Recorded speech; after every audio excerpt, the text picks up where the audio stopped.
নমস্কার, আমি cooking blog page থেকে সকলকে আমন্ত্রণ জানাচ্ছি আজকের রেসিপিতে। আজকের রেসিপি চিকেন কারি রান্নার রেসিপিটি সম্পূর্ণ দেখার অনুরোধ রইল। চলুন দেরি না করে রেসিপিটি শুরু করা যাক। চুলা অন করে একটি কড়াই বসিয়ে দিয়েছি, দিয়ে দিয়েছি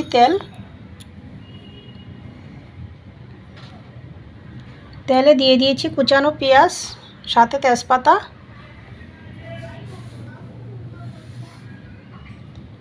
পেস্টটা খানিকটা ভাজা হওয়ার পর দিয়ে দিয়েছি পরিমাণ মতো আদা রসুন পেঁয়াজ বাটা, সামান্য জল মশলা কষানোর জন্য,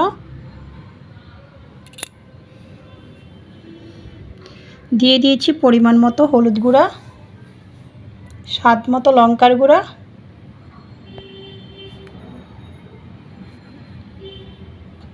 পরিমাণ মতো ধনিয়ার গুঁড়া, জিরার গুঁড়া, পরিমাণ মতো, স্বাদ মতো লবণ। নাড়াচাড়া করে মশলা কষিয়ে নিচ্ছি।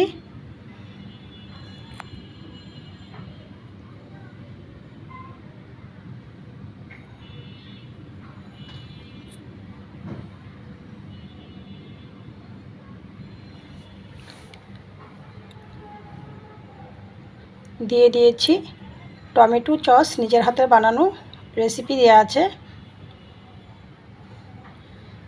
দিয়ে দিয়েছি মুরগির মাংস, স্বাদ মতো কাঁচা লঙ্কা, নাড়াচাড়া করে কষিয়ে নেব মাংসটা। কেউ চাইলে ফ্রেশ টমেটো একটা অ্যাড করতে পারেন কুচি করে কেটে।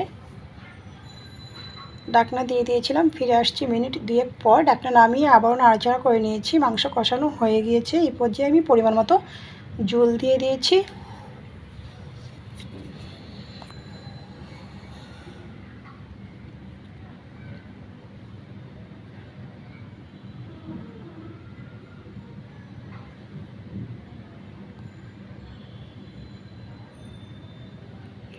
নাড়াচাড়া করে ঢাকনাটা দিয়ে দিয়েছি।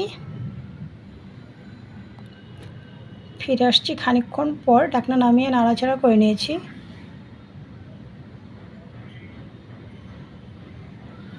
আবারও ঢাকনাটা দিয়ে দিয়েছি।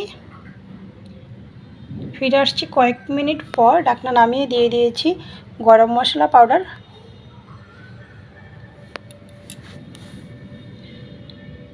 আবারও নাড়াচাড়া করে ঢাকনা দিয়ে দিয়েছি। আরও মিনিট দুয়েক রান্না করে নিয়েছি।